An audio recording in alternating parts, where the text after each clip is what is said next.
Let me show you a little card trick. You'd have maybe 2 spectators, one either side of you. You say, what I want you to do is to grab a handful of cards, or well, grab about half of them each, and give the cards a little shuffle like this, or any way you want to mix them up. So your 2 spectators do that. The first one grabs a chunk of cards, they shuffle the cards up however they like, and so does the second one. So we'll give these a little mix as well. And then they divide those into 2 piles each, so you end up with 4 packets. So I've got some cards as well, so we're just going to distribute mine amongst the other packets too. And then we're going to use a third person to sort of test their intuition. So we're going to got 4 packets of cards, and I want the third person here to just be drawn towards one of the packets. Whichever packet you choose is the one that we use. So which one do you go for? And let's say the person decides on this packet. You say, that's brilliant. What I want you to do is to cut that packet into 2 sections, and we'll come back to that in a moment. Now, you weren't drawn towards this packet, or this packet, and I gave you a completely fair choice. Did you have to change your mind? Did you feel drawn to that one? You talk to them a moment. And then we're going to see what happened. So you're drawn to this packet. You had a completely free choice of where you cut it, but let's have a look at the card you cut to, which is right here. You just so happen to cut to, an ace. Now that happens to be very good, the ace of clubs. That's a good card. And I think you'll find it goes quite nicely with these ones to give you a set of all 4. And that's aces from nowhere. So this trick is by Nick Trost, and it's called Aces from Nowhere. And it's a fantastic self-working trick. And I'm going to teach you it now.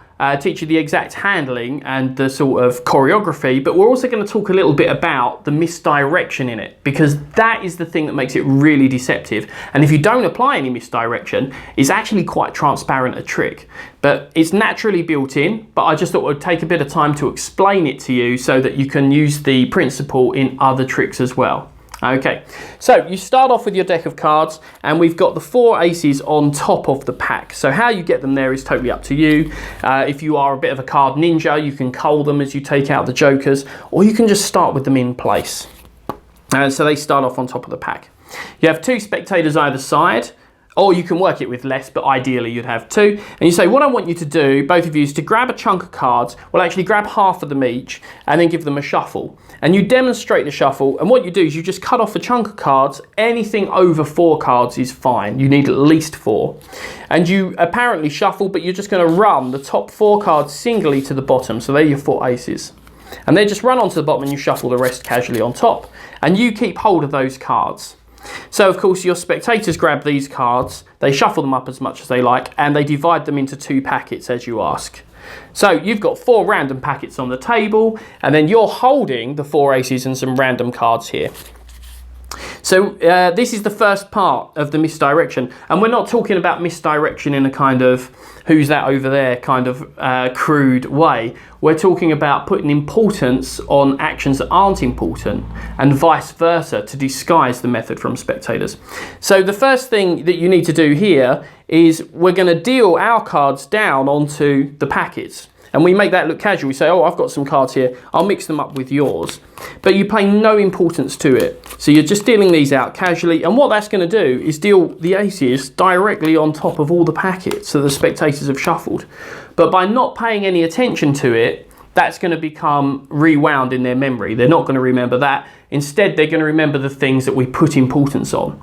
So you say, well, just mix my cards up. Now, what I want you to do is I want you to feel drawn towards one of these packets. So we're putting great importance on their choice, even though it's irrelevant. All the cards have an ace on top. All the packets have an ace on top. So we're misdirecting them away from our dealing by putting all the emphasis on something that has no importance and no bearing on the trick.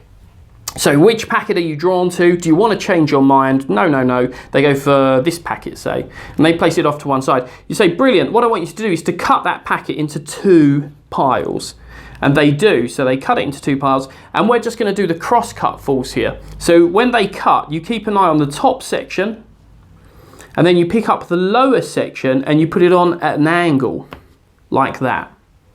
Now that's to force the ace, but again, we need to misdirect away from here.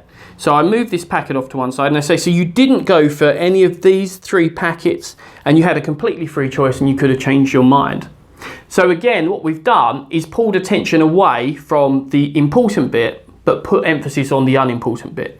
So I emphasise you could have cut anywhere, which is true, but doesn't matter because it's a false. And then over here we've gone, but you didn't go for these 3 packets, they didn't work for you. And then attention is put on these where, you know, there doesn't need to be attention. So we've now reached the end of the trick. It's a very simple trick, a brilliant structure by Nick Trost. You come back to this packet over here and you say, so let's see what card you cut to. And you just lift up the lower section and take the top card from apparently the middle of the packet, but really it's the ace that was on top all the time. So that's the ace of clubs in this example. You say the ace of clubs is a brilliant card. Throw it back down on the packet. Then I like to move this packet back to the others, as I say, in fact, it will go really well with the other 3. And then you turn over the top card of each packet, and you have just produced all 4 aces from a deck that the spectator has shuffled and the spectators have divided themselves. So I hope you enjoyed Nick Trost's Aces from Nowhere, and particularly the little talk about the misdirection and just how deceptive it makes what is basically a very simple trick. So hope you enjoy it, and we'll see you next time.